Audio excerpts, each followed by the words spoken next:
नमस्ते बच्चों, मेरा नाम सीमा बानू। मैं श्री मल्लिकार्जुन स्वामी हाई स्कूल में हिंदी शिक्षिका हूँ। आज हम 9वीं कक्षा की कविता रहीम के दोहे, इस दोहे के बारे में जानकारी हासिल करेंगे। कविता है रहीम के दोहे।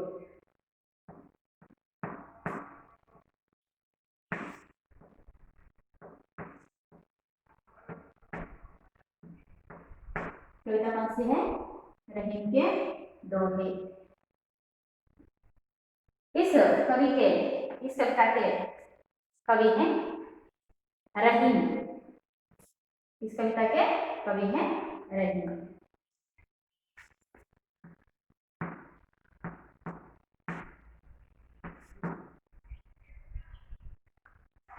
बच्चों, इस कविता के बारे में जानने से पहले इस कविता के रचयिता रहीम दास के बारे में जानें।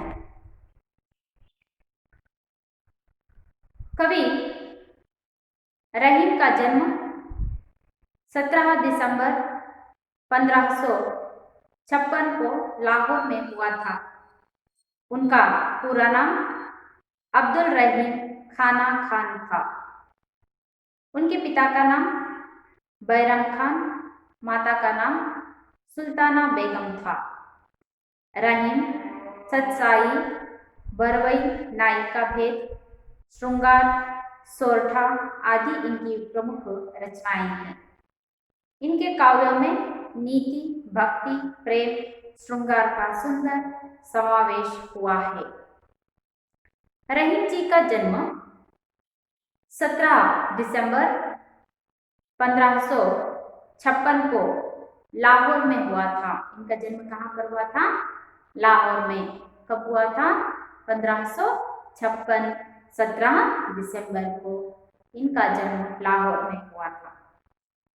रहीम का पूरा नाम था अब्दुल रहीम खान खाना। इनका पूरा नाम क्या था? अब्दुल रहीम खान खाना इनका पूरा नाम था। रहीम के पिता का नाम था बैरम खान। रहीम के पिता का नाम क्या था? बैरम खान। और माता का नाम था सुल्ताना बेगम। इनके माता का नाम क्या था? सुल्ताना बेगम। इनकी प्रमुख रचनाएं, रहीम की प्रमुख रचनाएं हैं रहीम सतसाई, बरवई, नायिका भेद, श्रृंगार, सोरठा आदि इनकी प्रमुख रचनाएं हैं।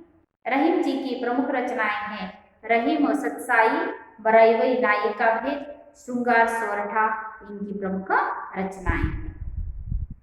इनके काव्य, जो भी रहीम ने काव्यों को रचा है, उनके प्रमुख काव्यों में नीति, भक्ति, प्रेम और श्रृंगार का सुंदर समावेश हुआ था। ಈ ಒಂದು ಪದ್ಯದ ಕವಿಯಾಗಿರುವಂತಹ ರಹೀಂ ಅವರು ಡಿಸೆಂಬರ್ 17, 1556ರಲ್ಲಿ ಇವರು ಲಾಹೋರಿನಲ್ಲಿ ಜನಿಸ್ತಾರೆ. ರಹೀಂ ಅವರು ಎಲ್ಲಿ ಜನಿಸ್ತಾರೆ? ಲಾಹೋರಿನಲ್ಲಿ. ಯಾವಾಗ? 17 ಡಿಸೆಂಬರ್ 1556ರಲ್ಲಿ ಲಾಹೋರಿನಲ್ಲಿ ಇವರು ಜನಿಸ್ತಾರೆ. ಇವರ ಪೂರ್ಣವಾದಂತಹ ಹೆಸರು, ಇವರ ಪೂರ್ಣ ಹೆಸರು ಅಬ್ದುಲ್ ರಹೀಂ ಖಾನ್ ಖಾನ ಅನ್ನುವಂತಹದ್ದು ಇವರ ಪೂರ್ಣ ಹೆಸರು. ರಹೀಂ ಅವರ ಪೂರ್ಣ ಹೆಸರೇನು? ಅಬ್ದುಲ್ ರಹೀಂ ಖಾನ್ ಖಾನ ಇವರ ಪೂರ್ಣ ಹೆಸರು. ಇವರ ತಂದೆಯ ಹೆಸರೇನಪ್ಪಾ ಅಂತಂದ್ರೆ ಬೈರಮ್ ಖಾನ್. ರಹೀಂ ಅವರ ತಂದೆಯ ಹೆಸರೇನು? ಬೈರಮ್ ಖಾನ್. ಇವರ ತಾಯಿಯ ಹೆಸರು ಸುಲ್ತಾನಾ ಬೇಗಂ. ಇವರ ತಾಯಿ ಹೆಸರೇನು? ಸುಲ್ತಾನಾ ಬೇಗಂ. ರಹೀಂ ಅವರ ಪ್ರಮುಖವಾದಂತಹ ರಚನೆಗಳು ಅಂತಂದ್ರೆ ರಹೀಂ ಸತ್ಸಾಯಿ, ಬರವೈ, ನಾಯಿಕಾ ಭೇದ, ಶೃಂಗಾರ್, ಸೋರಠ ಇವರ ಪ್ರಮುಖವಾದಂತಹ ರಚನೆಗಳು. ಇವರ ಕಾವ್ಯಗಳು ಏನು ರಹೀಂ ಅವರ ರಚನೆ ಮಾಡುವಂತಹ ಕಾವ್ಯಗಳಲ್ಲಿ ನೀತಿ, ಭಕ್ತಿ, ಪ್ರೇಮ ಮತ್ತು ಶೃಂಗಾರದ ಸುಂದರವಾದಂತಹ ಸಮ್ಮಿಶ್ರಣದೊಂದಿಗೆ ಇವರು ತಮ್ಮ ಕಾವ್ಯಗಳ ರಚನೆಯನ್ನ ಮಾಡ್ತಾ ಇದ್ದಾರೆ. हम लोगों ने यहाँ पर रहीम के दोहे, इस कविता के यानी कि इस दोहे के रचयिता रहीम जी के बारे में उनका छोटा सा परिचय हम लोगों ने देखा। कविता के आगे बढ़ने से पहले कविता का आशय देखना बहुत ही जरूरी होता है। तो रहीम जी हमें यहाँ पर इस कविता द्वारा यानी कि इस दोहे द्वारा हमें क्या संदेश देना चाहते हैं, पहले हम लोग यहाँ पर कविता के आशय को देखेंगे, उसके बाद हम कविता का भावार्थ देखेंगे। रहीम के दोहे, दोहे यानी कि द्विपदी, दोहे का अर्थ क्या होता है कन्नड़ में द्विपदी, ಎರಡು ಸಾಲುಗಳನ್ನು ಒಳಗೊಂಡಂತಹ ಪದ್ಯವನ್ನು ನಾವು ದ್ವಿಪದಿ ಅಂತ ಕರಿತೀವಿ। दोहे का मतलब होता है द्विपदी। ಈ ಕವಿತೆಯ ಒಂದು ಆಶಯವನ್ನ ನೋಡೋಣ। छात्र इन दोहों के द्वारा सज्जनों तथा महान लोगों का स्वभाव समझ सकते हैं। इसी प्रकार छोटे तथा साधारण वस्तुओं के महत्व की जानकारी प्राप्त कर सकते हैं। इस दोहे द्वारा रहीम हमें यह संदेश देना चाहते हैं कि सज्जनों यानी कि अच्छे लोगों तथा महान लोगों का स्वभाव कैसा होता है। कोई भी व्यक्ति को हम महान कहते हैं यानी कि सज्जन कहते हैं। सज्जन का शब्द का अर्थ होता है उत्तम व्यक्ति, अच्छा इंसान। सज्जन और महान व्यक्ति, ये दो शब्द को किस व्यक्तियों को हम कहते हैं कि सज्जन बनना और महान व्यक्ति बनना साधारण कार्य नहीं है। सज्जन और महान व्यक्ति के स्वभाव को यहाँ पर छात्रों को समझाते हुए कि किस तरह एक व्यक्ति महान बनता है, किस तरह एक व्यक्ति सज्जन बनता है, किन लोगों को, कैसे स्वभाव के लोगों को हम सज्जन कहते हैं और महान व्यक्ति कहते हैं। यहाँ पर कवि रहीम हमें यहाँ पर यही बताना चाहते हैं कि सज्जन और महान व्यक्ति का स्वभाव कैसे होता है। इसी प्रकार छोटे तथा साधारण वस्तुओं के महत्व, जितने बड़े वस्तुओं की महत्व रहती है उतनी ही महत्व छोटे चीजों की भी रहती है, यानी कि छोटे वस्तुओं की भी रहती है। केवल बड़े वस्तुओं की ओर ध्यान ना देते हुए हमारे जीवन में छोटे वस्तुओं का भी महत्व बहुत ही स्थानपूर्वक रहता है। छोटे वस्तु भी हमारे लिए काम आते हैं, केवल बड़े वस्तु ही नहीं, छोटे वस्तु भी हमारे काम आते हैं। उन्हें हमें निर्लक्ष्य नहीं करना चाहिए, कभी भी छोटा वस्तु समझकर उसे निर्लक्ष्य नहीं करना चाहिए, उसे पीछे नहीं हटाना चाहिए। यह सब दिखाने के लिए, यह सब बताने के लिए रहीम इस दोहे के उद्देश्य द्वारा, इस दोहे के द्वारा हमें यह संदेश देना चाहते हैं कि महान व्यक्ति और सज्जन व्यक्ति का स्वभाव कैसे होता है, एक और हो तो और एक और हमें यह बता रहे हैं कि छोटे से छोटे यानी कि साधारण वस्तुओं का भी महत्व हमारे जीवन में कितना है, इन सभी को बताने के उद्देश्य से रहीम ने रहीम के दोहे इस कविता को रखा। बच्चों, अब मैं इस कविता का वाचन करूंगी, आप सब ध्यानपूर्वक सुनिए और ध्यान से देखिए। तरुवर फल नहीं खात है, सरवर पिया ही न पान, कही रहीम पर काज हित संपत्ति संचयी सुजान। जो रहीम उत्तम प्रकृति का करी सकत कुसंग, चंदन विश्व व्यापत नहीं लिपटे रहत भुजंग। रही मन देख बड़े न हो, लघु न दीजिए डारी, जहाँ काम आवै सुई कहाँ करई तलवारी। बड़े बड़ाई ना करई, बड़े न बोले बोल, रही मन हीरा कब कही लाख टका ममोल। तरुवर फल नहीं खात है, सरवर पिया ही न पान, कही रहम रहीम पर काज हित, संपत्ति सजही सुजान। जो रहीम उत्तम प्रकृति, का करी सकत कुसम, चंदन विष व्यापत नहीं, लिपटे रहत भुजंग। रही मन देख बड़े न हो, लघु न दीजिए डारी, जहाँ काम आवई सुई, कहा करई तलवारी। बड़े बड़ाई ना करई, बड़े न बोले बोल, रही मन हीरा कब कही, लाख टका महमोल। बच्चों, इस कविता का सारांश यानी कि भावार्थ देखने से पहले इस कविता के अंतर्गत आने वाले कुछ नए शब्दों को जानकर कविता का सारांश देखेंगे। तो इस कविता के अंतर्गत आने वाले कुछ नए शब्दों में से पहला शब्द है तरुवर। तरुवर शब्द का अर्थ क्या है? वृक्ष। तरुवर शब्द का अर्थ क्या है? वृक्ष यानी कि पेड़। सरवर यानी सरोवर। सरवर शब्द का अर्थ क्या है? सरोवर। अगला शब्द है पान। पान शब्द का अर्थ होता है पानी। पर शब्द का अर्थ है दूसरे लोग। दूसरे लोग। काज। काज शब्द का अर्थ है काम।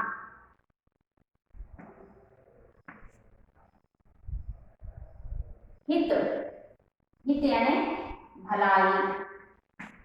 हित शब्द का अर्थ क्या है? भलाई। संपत्ति शब्द का अर्थ है धन। संचयी यानी कि संग्रह।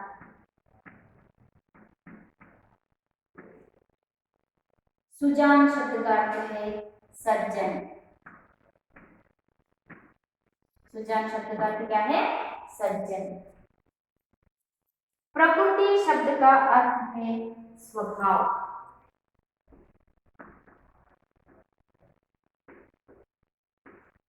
प्रकृति शब्द का अर्थ क्या है? स्वभाव। कुसंग शब्द का अर्थ है बुरी संगत। बुरी संगत। लिपटना। लिपटना शब्द का अर्थ है सटे रहना।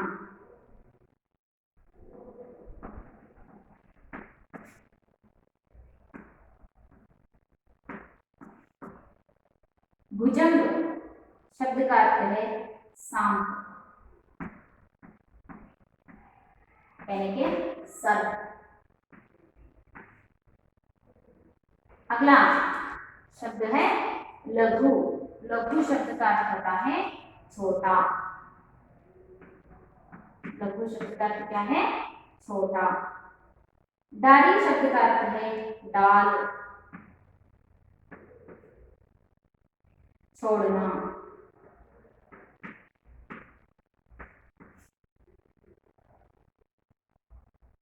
तलवार शब्द का अर्थ है खड्ग।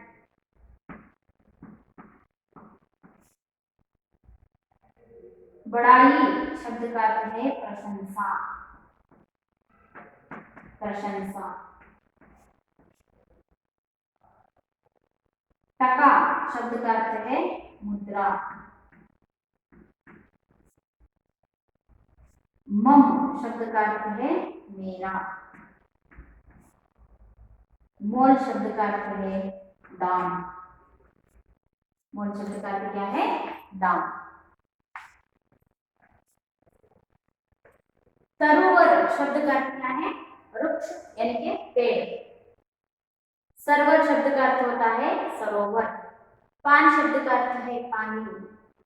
काज शब्द का अर्थ होता है काम। पर शब्द का अर्थ है दूसरे लोग।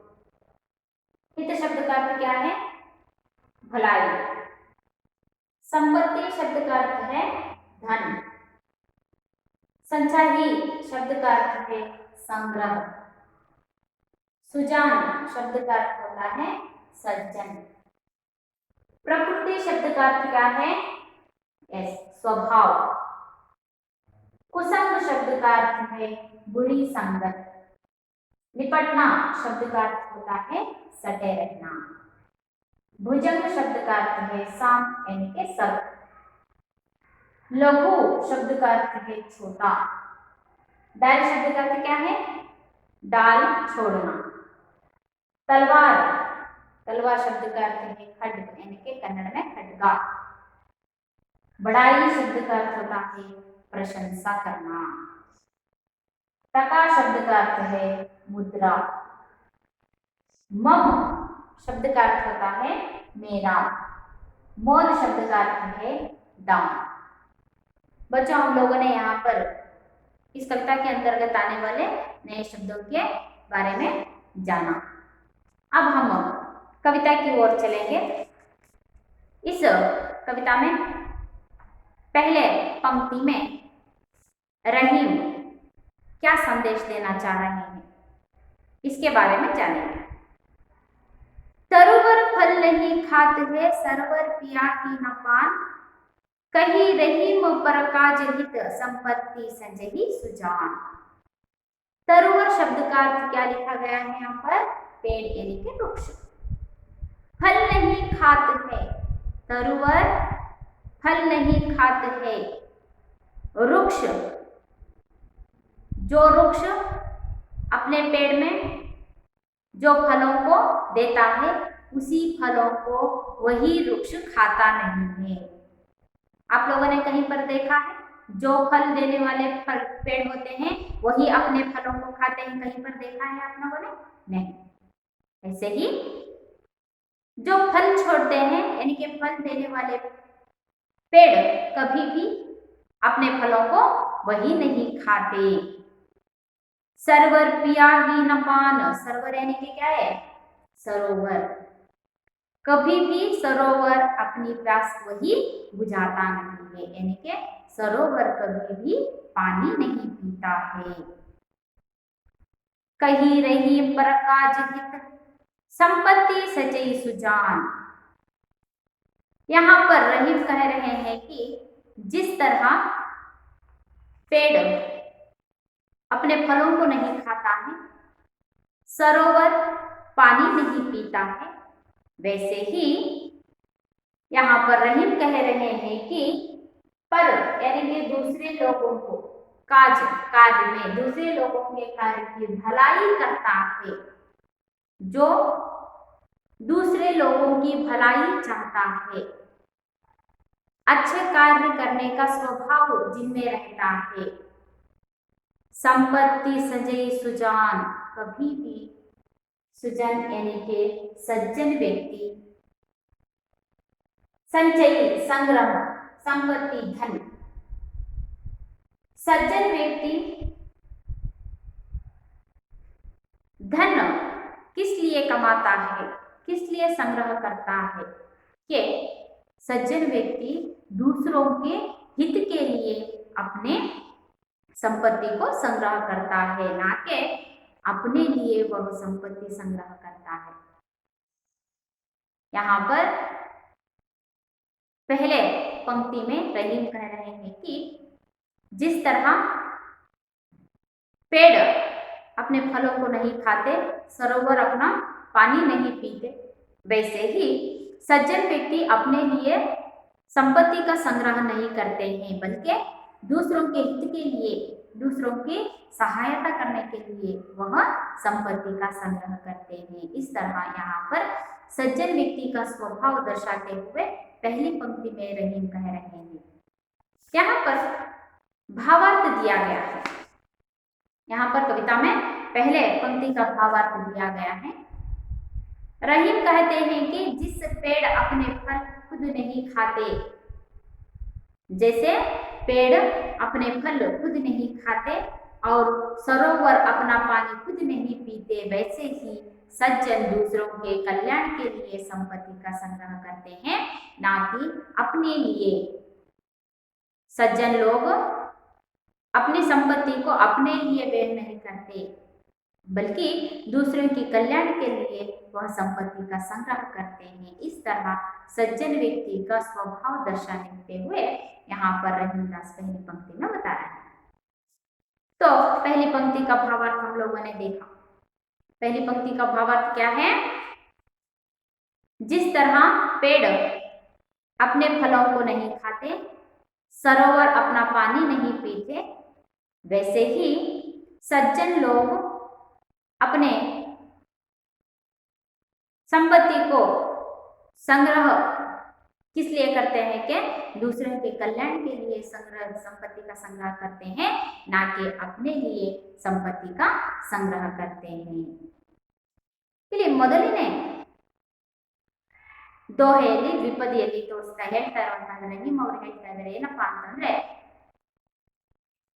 ಹಣ್ಣನ್ನ ಕೊಡುವಂತಹ ಮರ ತಾನು ಬಿಡುವಂತಹ ಹಣ್ಣನ್ನ ತಾನೇ ತಿನ್ನೋದಿಲ್ಲ. ಎಲ್ಲಾದ್ರೂ ನೋಡಿದಿರಾ? ಹಣ್ಣು ಬಿಡುವಂತಹ ಮರ ತಾನೇ ಆ ಹಣ್ಣುಗಳನ್ನು ತಿಂದಿರುವಂತದ್ದು ನಾವೆಲ್ಲರೂ ಕೇಳಿದೀವ? ಇಲ್ಲ. ಅಂದ್ರೆ ಅದು ಹಣ್ಣು ಬಿಡೋದು ಬೇರೆಯವರಿಗೋಸ್ಕರನೇ, ಬೇರೆಯವರ ಹಸಿವನ್ನ ನೀಗಿಸೋದಕ್ಕೋಸ್ಕರನೇ ಆ ಒಂದು ಮರ ತನ್ನ ಹಣ್ಣನ್ನ ಬಿಡುವಂತಹದ್ದು. ಹಾಗೇನೆ ಯಾವ ರೀತಿಯಾಗಿ ಹಣ್ಣು ಬಿಡುವಂತಹ ಮರ ತಾನು ಬಿಟ್ಟಿರುವಂತಹ ಹಣ್ಣನ್ನು ತಾನೇ ತಿನ್ನೋದಿಲ್ಲವೋ, ಸಮುದ್ರದ ನೀರು ತನ್ನ ದಾಹವನ್ನ ನೀಗಿಸ್ಕೊಳ್ಳೋದಿಲ್ವೋ, ಅಂದ್ರೆ ಸಮುದ್ರದ ನೀರು ತನ್ನ ನೀರನ್ನ ತಾನೇ ಕುಡಿಯೋದಿಲ್ವೋ, ಹಾಗೇನೆ ಒಬ್ಬ ಸಜ್ಜನ ವ್ಯಕ್ತಿ, ಒಬ್ಬ ಒಳ್ಳೆಯ ವ್ಯಕ್ತಿ ತಾನು ಸಂಪಾದನೆ ಮಾಡಿದಂತಹ ಸಂಪತ್ತನ್ನ ಬೇರೆಯವರ ಕಲ್ಯಾಣಕ್ಕೋಸ್ಕರ ಅದನ್ನ ಬಳಸ್ತಾನೆ ವಿನಃ ತನಗೋಸ್ಕರ ಅಂತ ಹೇಳ್ಬಿಟ್ಟು ಯಾವತ್ತೂ ಅವನ ಸಂಪತ್ತನ್ನ ಸಂಗ್ರಹ ಮಾಡೋದಿಲ್ಲ. ಇಲ್ಲಿ ಒಬ್ಬ ಸಜ್ಜನ ವ್ಯಕ್ತಿಯನ್ನ ಹಣ್ಣು ಕೊಡುವಂತಹ ಮರಕ್ಕೆ ಮತ್ತೆ ವಿಶಾಲವಾದಂತಹ ಸಮುದ್ರಕ್ಕೆ ಇಲ್ಲಿ ರಹೀಂ ಅವರು ಒಳ್ಳೆಯ ವ್ಯಕ್ತಿಯನ್ನ ಹೋಲಿಸ್ತಾ ಇರುವಂತಹದ್ದು. यहाँ पर सज्जन व्यक्ति को पेड़ और विशाल हृदय वाले सागर को, सरोवर को यहाँ पर तुलना करते हुए बता रहे हैं कि जिस तरह पेड़ फलों को नहीं खाता, सरोवर पानी नहीं पीता, वैसे ही सज्जन अपने संपत्ति को, यानी कि जो भी उन्होंने संपत्ति का संग्रह किया है, उस संपत्ति का संग्रह दूसरे लोगों के कल्याण के लिए विनियोग करते हैं। इस तरह यहाँ पर रहीम पहली पंक्ति में बता रहे हैं। दूसरी पंक्ति, जो रहीम उत्तम प्रकृति का करी कसत कुसंग, चंदनी विश्व व्यापत नहीं लिपटे रहत भुजंग। जो रहीम उत्तम प्रकृति, यहाँ पर रहीम दूसरे पंक्ति में बता रहे हैं कि जो व्यक्ति का प्रकृति का अर्थ होता है स्वभाव, जिस व्यक्ति का स्वभाव उत्तम होता है, अच्छा होता है, का करे कसत कुसंग, जो व्यक्ति का स्वभाव अच्छा होता है, जो व्यक्ति अच्छे स्वभाव का होता है, का करी सकत कुसंग, कुसंग शब्द का अर्थ है बुरी संगत। अच्छे स्वभाव का व्यक्ति जितने भी बुरी संगत के साथ रहे, उसका बुरी संगत उसका कुछ नहीं बिगाड़ सकती, क्योंकि उसका स्वभाव भी अच्छा रहता है। इसीलिए यहाँ पर रहीम कह रहे हैं कि जो अच्छे स्वभाव का व्यक्ति होता है, वह व्यक्ति जितने बुरी संगत करता है, उस बुरी संगत उसका कुछ नहीं बिगाड़ सकती। चंदन विश्व व्यापत नहीं, चंदन के पेड़ को लिपटे रहित भुजंग, भुजंग शब्द का अर्थ होता है सांप यानी के सर्प। कितना भी विषकारी सर्प हो, सांप हो, चंदन के पेड़ को लिपटने से उस सर्प का विष पेड़ तक नहीं पहुंचता, यानी कि चंदन के पेड़ के सुगंध को वह मिटा नहीं पाता। वैसे ही एक अच्छे सज्जन का, एक अच्छे स्वभाव वाले व्यक्ति कितनी भी बुरी संगत रहने वाले व्यक्तियों का साथ रहे, फिर भी उसकी अच्छाई दूर नहीं होती।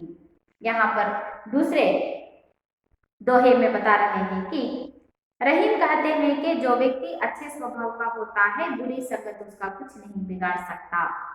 जैसे चंदन के पेड़ से सांप को लिपटे रहने पर भी चंदन में उसका विष व्याप्त नहीं होता। रहीम दास यहाँ पर अच्छे स्वभाव को दर्शाते हुए कह रहे हैं कि जिस तरह अच्छे स्वभाव का व्यक्ति जितनी भी बुरी संगत करे, बुरी संगत उसका कुछ नहीं बिगाड़ सकती। जैसे चंदन के पेड़ से सांप को लिपटे रहने पर भी चंदन के पेड़ को उस सांप का विष व्याप्त नहीं होता। चंदन का पेड़ कभी भी अपने सुगंधों को नहीं मिटा पाता। ऐसे ही यहाँ पर अच्छे स्वभाव के लोग कितने बुरे स्वभाव के लोगों की संगत करें, बुरे लोग अच्छे लोगों का कुछ नहीं बिगाड़ पाते।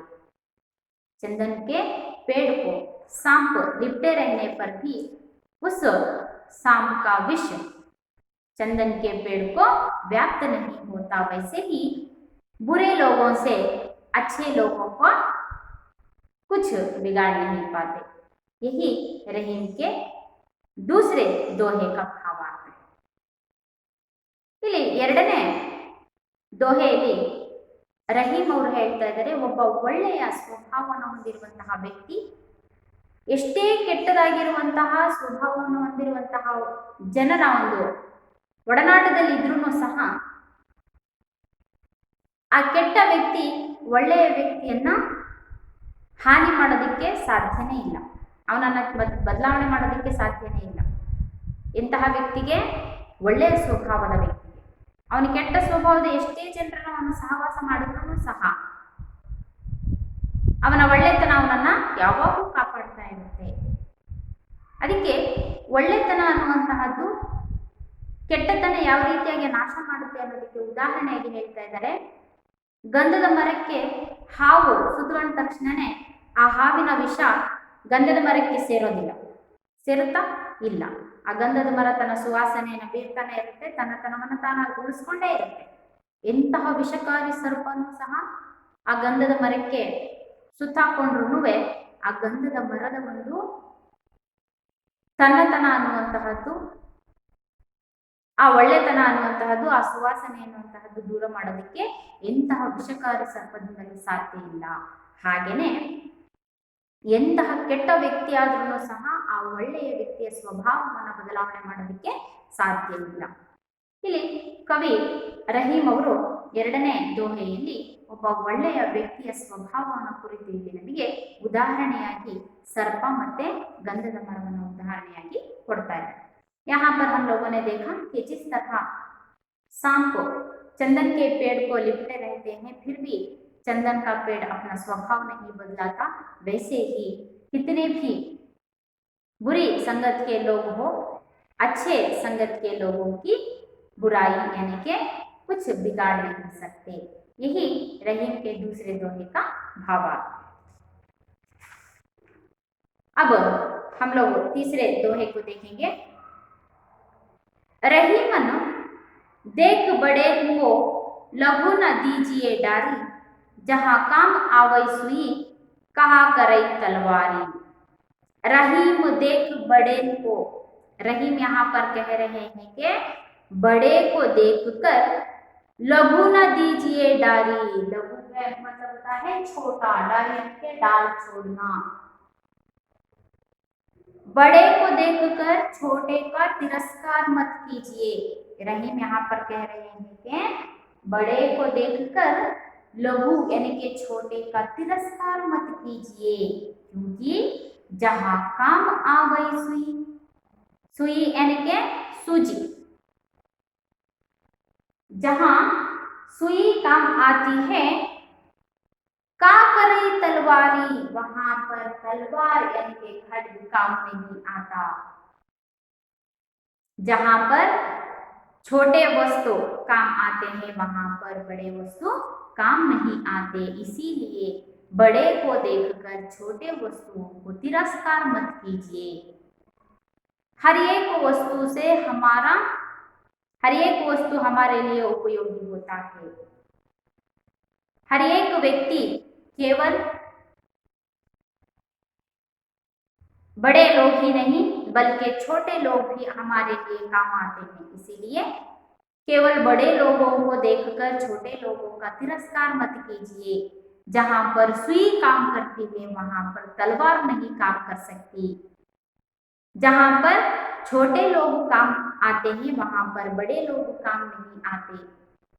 इसीलिए अमीर लोग जहां पर काम आते हैं वहां पर गरीब लोग काम नहीं आते। जहां पर गरीब लोग काम आते हैं वहां पर अमीर लोग काम नहीं आते। इसीलिए रहीम कह रहे हैं कि केवल अमीर लोगों को ही मत देखिए, गरीब लोगों को भी देखिए। गरीब लोगों को तिरस्कार मत कीजिए। जहां पर सुई काम आती है वहां पर तलवार नहीं काम आती। यहाँ पर इस दोहे द्वारा रहीम हमें यह बताना चाहते हैं कि हर एक वस्तु हमारे लिए उपयोगी है। हर एक वस्तु का इस्तेमाल हम लोग करते हैं। इसीलिए जिस वस्तु का इस्तेमाल करते हैं उसका गौरव करना, आदर करना सीखिए। उसे तिरस्कार मनोभाव से नहीं देखिए। यही बताने के लिए यहाँ पर इस दोहे को बता रहे हैं कि रहीम कहते हैं कि रईस और बड़े लोगों को देखकर छोटे और साधारण लोगों को छोड़ मत दीजिए, यानी कि तिरस्कार मत कीजिए। क्योंकि जहां सुई काम आती है वहां तलवार क्या कर सकती है।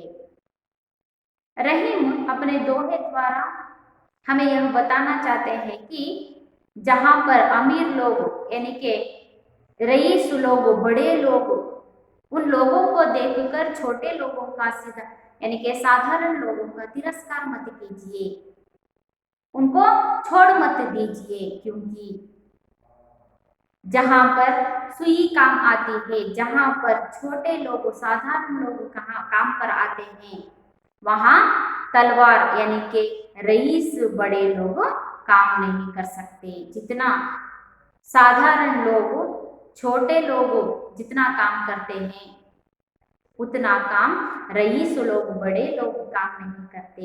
इसीलिए जिन जिन कार्यों के लिए जिस चीज की आवश्यकता होती है उन लोगों का आदर करना सीखिए। यहाँ पर छोटे बड़े का भेदभाव नहीं करना चाहिए बल्कि उनके काम पर हमें आदर करना चाहिए, उनका गौरव करना चाहिए। छोटे लोगों को भी उतना ही सम्मान मिलना चाहिए। क्योंकि जहां पर छोटे लोग काम करते हैं, साधारण लोग काम करते हैं वहां पर रईस लोग, अमीर लोग कोई भी काम नहीं करते। इसीलिए यहाँ पर इस दोहे में रहीम कहते हैं कि रईस लोग यानी कि बड़े लोगों को देखकर छोटे लोग यानी कि साधारण लोगों को तिरस्कार नहीं करना चाहिए, छोड़ नहीं देना चाहिए। क्योंकि जहां पर सुई काम करती है, देखिए सुई तो कितनी छोटी वस्तु है, लेकिन बड़े बड़े कपड़ों को सीने का काम करती है। वही आप तलवार लेकर कपड़ों को सिए देखेंगे, सी पाएंगे नहीं। जो वस्तु जिस काम के लिए उपयोगी है वही काम करना है। इसीलिए जहां पर सुई उतना काम करती है तलवार उतना काम नहीं कर पाता। इसीलिए जहां पर सुई काम करती है उतना तलवार भी नहीं कर पाता। इसीलिए उस छोटे वस्तु को हमें साधारण नहीं मानना चाहिए, उसका तिरस्कार नहीं करना चाहिए। यही रहीम के तीसरे दोहे का भावार्थ है। अब हम अंतिम दोहे के बारे में देखेंगे। बड़े बड़ाई ना करई, बड़े ना बोले बोल, रही मन हीरा कब कही, लाख टका मोल। बड़े बड़ाई ना करई, बड़े लोग, सज्जन व्यक्ति कभी भी अपनी बड़ाई नहीं कर पाते। प्रशंसा, बड़ाई यानी कि बड़ाई शब्द करते हैं प्रशंसा। कोई भी बड़ा व्यक्ति अपनी प्रशंसा खुद नहीं करता। कोई भी सज्जन व्यक्ति, कोई भी बड़ा व्यक्ति अपनी प्रशंसा खुद नहीं कर पाता, खुद नहीं करता। बड़े ना बोले बोल, कभी भी बड़े बात नहीं करता, बड़े बोल नहीं बोलता। रही मन हीरा कब कही, यहाँ पर रहीम बड़े लोगों को, सज्जन लोगों को हीरे की तुलना कर रहे हैं। जिस तरह वज्र, हीरा यानी कि वज्र, यहां पर जिस तरह हीरा कभी भी नहीं कहता कि मेरा मोल यानी कि दाम, मम यानी मेरा, मेरा दाम लाख टका यानी कि लाख मुद्राएं हैं, ऐसा कभी भी हीरा अपना मोल नहीं बताता। हम लोग हीरे का मोल बताते हैं, हीरे की बोल यानी कि हीरे की मोल हम लोग लगाते हैं, व्यक्ति लगाता है, मनुष्य लगाता है। कभी भी हीरा अपने मोल को नहीं बताता। कोई भी हीरा मेरा मोल लाख टका है, लाख मुद्राएं हैं, ऐसा कभी भी अपना मोल हीरा नहीं बताता। वैसे ही सज्जन लोग कभी भी अपनी प्रशंसा अपने आप नहीं करते और बड़े बड़े बोल नहीं बोलते, इसीलिए वे व्यक्ति सज्जन ही रहते हैं, अच्छे स्वभाव के लोग रहते हैं। बड़े लोग ना ज्यादा बोलते हैं, बड़े लोग यानी कि सज्जन लोग, बड़े लोग ना ज्यादा बोलते हैं, ना ही अपनी प्रशंसा करते हैं। बड़े लोग नहीं ज्यादा बोलते हैं और ना ही अपनी प्रशंसा करते हैं।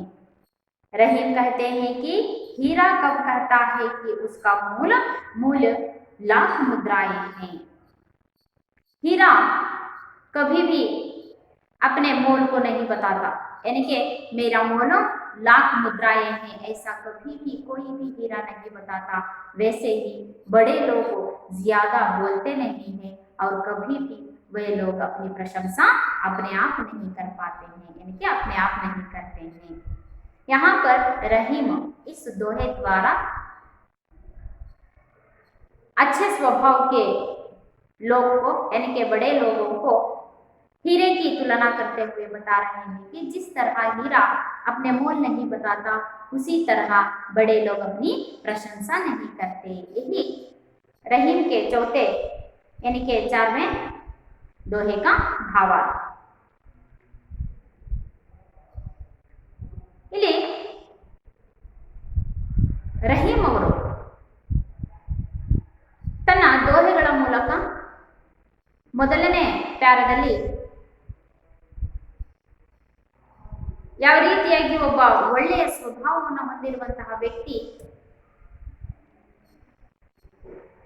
ಹೇಗಿರ್ತಾನೆ, ಅವನ ಸ್ವಭಾವ ಹೇಗಿರುತ್ತೆ ಅಂತಂದ್ರೆ, ಸಜ್ಜನ ವ್ಯಕ್ತಿ ಹೇಗಿರ್ತಾನೆ ಅಂತಂದ್ರೆ, ಮರ ತಾನು ಬಿಟ್ಟಿರುವಂತಹ ಹಣ್ಣನ್ನ ತಾನೇ ತಿನ್ನೋದಿಲ್ಲ, ಸರೋವರ ನೀರನ್ನ ಕುಡಿಯೋದಿಲ್ಲ. ಹಾಗೇನೆ ಒಬ್ಬ ಸಜ್ಜನ ವ್ಯಕ್ತಿ, ಒಬ್ಬ ಒಳ್ಳೆಯ ವ್ಯಕ್ತಿ ತಾನು ಸಂಪಾದನೆ ಮಾಡಿದಂತಹ ಸಂಪತ್ತನ್ನ ತನಗೋಸ್ಕರ ಅಂತ ಹೇಳ್ಬಿಟ್ಟು ಅವನು ಸಂಪಾದನೆಯನ್ನ ಮಾಡೋದಿಲ್ಲ, ಬದಲಿಗೆ ಬೇರೆಯವರ ಕಲ್ಯಾಣಕ್ಕೋಸ್ಕರ ಅವನೇನ್ ಮಾಡ್ತಾನೆ, ಸಂಪತ್ತನ್ನ ಸಂಗ್ರಹಣೆ ಮಾಡ್ತಾನೆ ಅಂತ ಹೇಳ್ಬಿಟ್ಟು ಹೇಳ್ತಾರೆ. ಎರಡನೇ ಪ್ಯಾರದಲ್ಲಿ ರಹೀಂ ಅವರು ಹೇಳ್ತಾರೆ ಏನಪ್ಪಾ ಅಂತಂದ್ರೆ, ಒಬ್ಬ ಒಳ್ಳೆಯ ಸ್ವಭಾವವಂತಹ ವ್ಯಕ್ತಿ, ಒಬ್ಬ ಒಳ್ಳೆಯ ಸ್ವಭಾವವನ್ನು ಹೊಂದಿರುವಂತಹ ವ್ಯಕ್ತಿಗೆ ಎಷ್ಟೇ ಕೆಟ್ಟ ಸ್ವಭಾವವನ್ನು ಹೊಂದಿರುವಂತಹ ವ್ಯಕ್ತಿ ಇದ್ರೆ, ಅವನ ಜೊತೆಯಲ್ಲಿ ಇದ್ರೂ ಸಹ ಕೆಟ್ಟದ್ದು ಒಳ್ಳೆಯದನ್ನ ಬದಲಾವಣೆ ಮಾಡೋದಕ್ಕೆ ಸಾಧ್ಯ ಇಲ್ಲ. ಕೆಟ್ಟ ವ್ಯಕ್ತಿ ಒಳ್ಳೆಯ ವ್ಯಕ್ತಿಯನ್ನ ತಪ್ಪು ದಾರಿಗೆ ಕರ್ಕೊಂಡು ಹೋಗೋದಕ್ಕೆ ಸಾಧ್ಯ ಇಲ್ಲ. ಇದಕ್ಕೆ ಉದಾಹರಣೆಯಾಗಿ ಅವ್ರು ಹೇಳ್ತಾರೆ ಏನಪ್ಪಾ ಅಂತಂದ್ರೆ, ಎಷ್ಟೇ ವಿಷಕಾರಿಯಾದಂತಹ ಸರ್ಪ ಗಂಧದ ಮರಕ್ಕೆ ಸುತ್ತಾಕೊಂಡ್ರು ಸಹ ಗಂಧದ ಮರ ತನ್ನತನವನ್ನ ಬಿಟ್ಕೊಡೋದಿಲ್ಲ, ಗಂಧದ ಮರದಲ್ಲಿ ಯಾವುದೇ ಬದಲಾವಣೆ ಆಗುವುದಿಲ್ಲ. ಹಾಗೇನೆ ಎಷ್ಟೇ ಕೆಟ್ಟ ವ್ಯಕ್ತಿ ಒಳ್ಳೆಯ ವ್ಯಕ್ತಿಯ ಸಹವಾಸದಲ್ಲಿ ಇದ್ದಾನೆ ಅಂತ ಅಂದ್ರೂ ಅಥವಾ ಒಳ್ಳೆಯ ವ್ಯಕ್ತಿ ಎಷ್ಟೇ ಕೆಟ್ಟ ವ್ಯಕ್ತಿಯ ಸಹವಾಸದಲ್ಲಿ ಇದ್ದಾನೆ ಅಂತಂದ್ರೂ ಕೆಟ್ಟದ್ದು ಒಳ್ಳೆಯದನ್ನ ತಪ್ಪು ದಾರಿಗೆ ಕರ್ಕೊಂಡು ಹೋಗೋದಕ್ಕೆ ಸಾಧ್ಯ ಇಲ್ಲ ಅಂತ ಹೇಳಿ ರಹೀಂ ಅವರು ಎರಡನೇ ಭಾವಾರ್ಥದಲ್ಲಿ ಎರಡನೇ ದೋಹೆಯಲ್ಲಿ ಹೇಳ್ತಾರೆ. ಇಲ್ಲಿ ಮೂರನೇ ದೋಹೆಯಲ್ಲಿ ಹೇಳ್ತಾರೆ ಏನಪ್ಪಾ ಅಂತಂದ್ರೆ, ಶ್ರೀಮಂತ ಮತ್ತೆ ದೊಡ್ಡ ವ್ಯಕ್ತಿಗಳನ್ನ ನೋಡಿ ಸಾಧಾರಣವಾಗಿರುವಂತಹ ಬಡ ವ್ಯಕ್ತಿಗಳನ್ನ ನಾವು ತಿರಸ್ಕಾರ ಮಾಡಬಾರ್ದು. ಯಾಕೆ ಅಂತಂದ್ರೆ, ಎಲ್ಲಿ ಸೂಜಿ ಕೆಲಸ ಮಾಡುತ್ತೋ ಅಲ್ಲಿ ಖಡ್ಗ ಕೆಲಸ ಮಾಡೋದಕ್ಕೆ ಸಾಧ್ಯ ಇಲ್ಲ. ಅಂದ್ರೆ ಸಣ್ಣ ವಸ್ತು ಸಹ ನಮಗೆ ಅತ್ಯವಶ್ಯಕವಾಗಿರುವಂತಹದ್ದು. ಸಣ್ಣ ವಸ್ತು ಮಾಡುವಂತಹ ಕೆಲಸ ದೊಡ್ಡ ವಸ್ತು ಮಾಡೋದಕ್ಕೆ ಸಾಧ್ಯ ಇಲ್ಲ. ಹಾಗೇನೆ ಒಬ್ಬ ಶ್ರೀಮಂತ ವ್ಯಕ್ತಿ ಒಬ್ಬ ಬಡ ವ್ಯಕ್ತಿ ಮಾಡುವಂತಹ ಕೆಲಸವನ್ನ ಶ್ರೀಮಂತ ವ್ಯಕ್ತಿ ಮಾಡೋದಕ್ಕೆ ಸಾಧ್ಯ ಇಲ್ಲ. ಹಾಗಾಗಿ ನಾವು ನಮಗಿಂತ ಕೆಳಗಿನಲ್ಲಿರುವಂತಹ ಸಾಧಾರಣವಾಗಿರುವಂತಹ ವ್ಯಕ್ತಿಗಳನ್ನು ಸಹ ನಾವು ಗೌರವಿಸಬೇಕು. ಅವರನ್ನ ತಿರಸ್ಕಾರ ಮಾಡುವುದಿಲ್ಲ. ಯಾವ ಸಮಯದಲ್ಲಿ ಯಾರು ನಮಗೆ ಕೆಲಸಕ್ಕೆ ಬರ್ತಾರೋ ಹೇಳಕ್ ಬರೋದಿಲ್ಲ. ಇಲ್ಲಿ ಸೂಜಿ ಮಾಡುವಂತಹ ಕೆಲಸ ಖಡ್ಗ ಮಾಡೋದಕ್ಕೆ ಬರೋದಿಲ್ಲ. ಹಾಗಾಗಿ ಸಣ್ಣ ವಸ್ತುವು ಸಹ ನಮಗೆ ಬಹಳ ಅತ್ಯವಶ್ಯಕವಾಗಿ ಬೇಕಾಗಿರೋದ್ರಿಂದ ಸಣ್ಣ ವಸ್ತುಗಳನ್ನು ಸಹ ನಾವು ತಿರಸ್ಕಾರವನ್ನು ಮಾಡಬಾರ್ದು. ಬಡರನ್ನ, ಬಡ ವ್ಯಕ್ತಿಗಳನ್ನ, ಸಾಧಾರಣ ವ್ಯಕ್ತಿಗಳನ್ನ ನಾವು ತಿರಸ್ಕರಿಸಬಾರದು. ಎಲ್ಲಿ ದೊಡ್ಡ ವ್ಯಕ್ತಿಗಳು, ಶ್ರೀಮಂತ ವ್ಯಕ್ತಿಗಳು ಮಾಡದೇ ಇರುವಂತಹ ಕೆಲಸವನ್ನ ಇಲ್ಲಿ ಬಡ ವ್ಯಕ್ತಿಗಳು, ಸಾಧಾರಣ ವ್ಯಕ್ತಿಗಳು ಆ ಕೆಲಸವನ್ನ ಮಾಡ್ತಾರೆ. ಹಾಗಾಗಿ ನಾವು ಯಾರನ್ನೂ ಸಹ ಅಂದ್ರೆ ನಮ್ಮಿಂದ ಕೆಳಗಿರುವಂತಹ ಸಾಧಾರಣ ವ್ಯಕ್ತಿಗಳಿಗೆ ನಾವು ತಿರಸ್ಕರಿಸಬಾರದು. ಕೊನೆಯ ದೋಹೆಯಲ್ಲಿ ಹೇಳ್ತಾ ಇದ್ದಾನೆ, ಬಡೆ ಲೋಗ್ ನಾ ಜ್ಯಾದಾ ಬೋಲ್ತೆ ಹೈ. ಸಜ್ಜನ ವ್ಯಕ್ತಿಗಳು, ಮಹಾನ್ ವ್ಯಕ್ತಿಗಳು ಜಾಸ್ತಿ ಮಾತಾಡೋದಿಲ್ಲ. ಅವ್ರು ನಾಹಿವೇ ಅಪ್ನಿ ಪ್ರಶಂಸಾ ಕರ್ತೆ ಹೈ. ಅವರು ತಮ್ಮ ಪ್ರಶಂಸೆನ ತಾವೇ ಮಾಡ್ಕೊಳ್ಳೋದಿಲ್ಲ. ತಮ್ಮ ಹೊಗಳಿಕೆಯನ್ನ ಅವರೇ ತಾವೇ ಮಾಡ್ಕೊಳ್ಳೋದಿಲ್ಲ. ಇಲ್ಲಿ ಒಳ್ಳೆಯ ವ್ಯಕ್ತಿಯನ್ನ ಯಾವುದಕ್ಕೆ ಹೋಲಿಸ್ತಾ ಇದ್ದಾನೆ ಅಂತಂದ್ರೆ, ವಜ್ರ ಅನ್ನುವಂತಹದ್ದು. ವಜ್ರ ಯಾವಾಗಲೂ ತನ್ನ ಮೌಲ್ಯವನ್ನ, ಅದು ಯಾವತ್ತೂ ತನ್ನ ಮೌಲ್ಯವನ್ನ ಹೇಳ್ಕೊಡೋದಿಲ್ಲ. ಅಂದ್ರೆ ನನಗೆ 1,00,000 ಮುದ್ರೆಗಳು, ನನ್ನ ಮೌಲ್ಯ 1,00,000 ಮುದ್ರೆಗಳು ಅಂತ ಹೇಳ್ಬಿಟ್ಟು ಯಾವ ವಜ್ರನೂ ತನ್ನ ಮೌಲ್ಯವನ್ನ ತಾನೇ ಹೇಳ್ಕೊಳ್ಳೋದಿಲ್ವೋ ಹಾಗೇನೆ ಸಜ್ಜನ ವ್ಯಕ್ತಿ, ದೊಡ್ಡ ವ್ಯಕ್ತಿಗಳು ತಮ್ಮ ಪ್ರಶಂಸೆಯನ್ನ ತಾವೇ ಮಾಡ್ಕೊಳ್ಳೋದಿಲ್ಲ ಅನ್ನುವಂತಹದ್ದು. इस दोहे द्वारा रहीम हमें यहाँ पर अच्छे स्वभाव के लोग, सज्जन लोग और छोटे लोगों को तिरस्कार नहीं करना चाहिए और बड़े लोगों का स्वभाव कैसा होता है, इन सभी को उदाहरण देते हुए बहुत अच्छी तरीके से हम लोगों को यहाँ पर रहीम ने बताया है कि अच्छे सज्जन लोग किस कारण से संपत्ति का संग्रह करते हैं, यानी कि दूसरों की कल्याण के लिए सज्जन लोग संपत्ति का संग्रह करते हैं।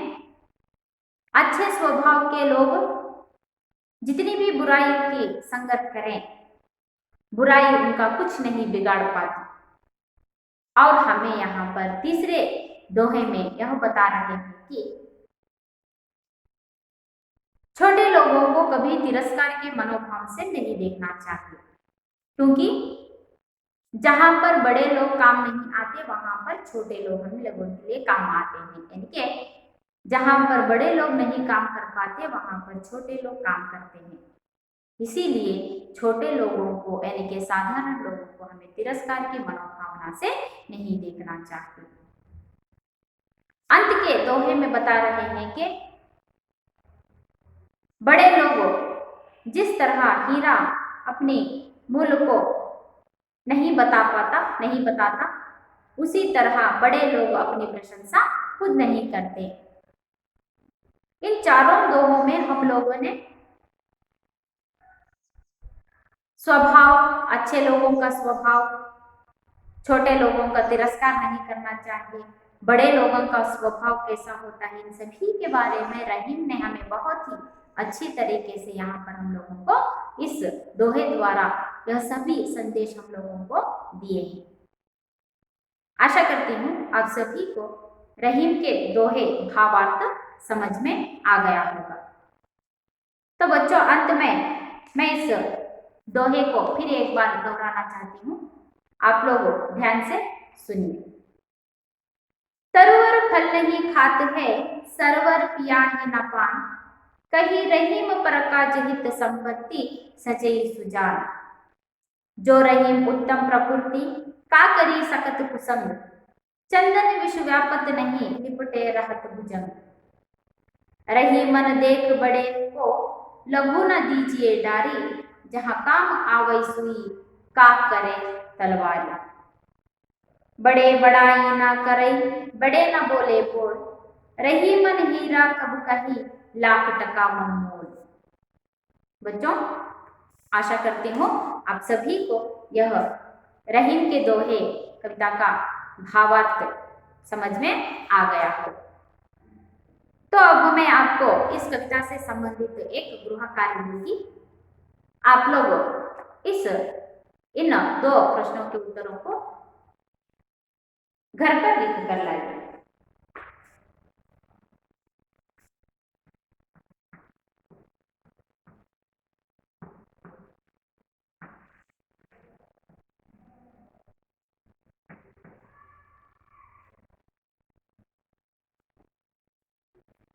रहीम ने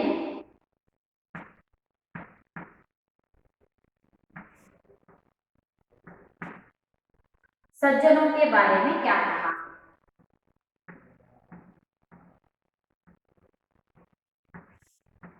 सज्जनों के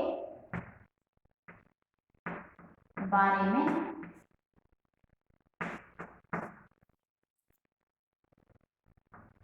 क्या कहा है?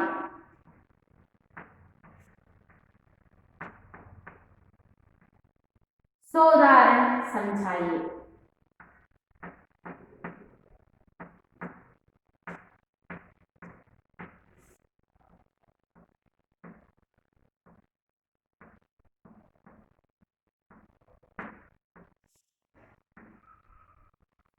अगला प्रश्न है, हीरे के बड़प्पन को रहीम ने कैसे बताया है? हीरे के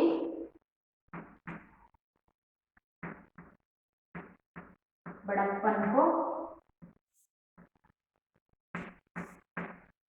रहीम ने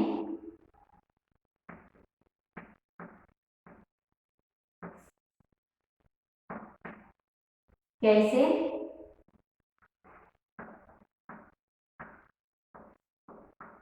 बताया है?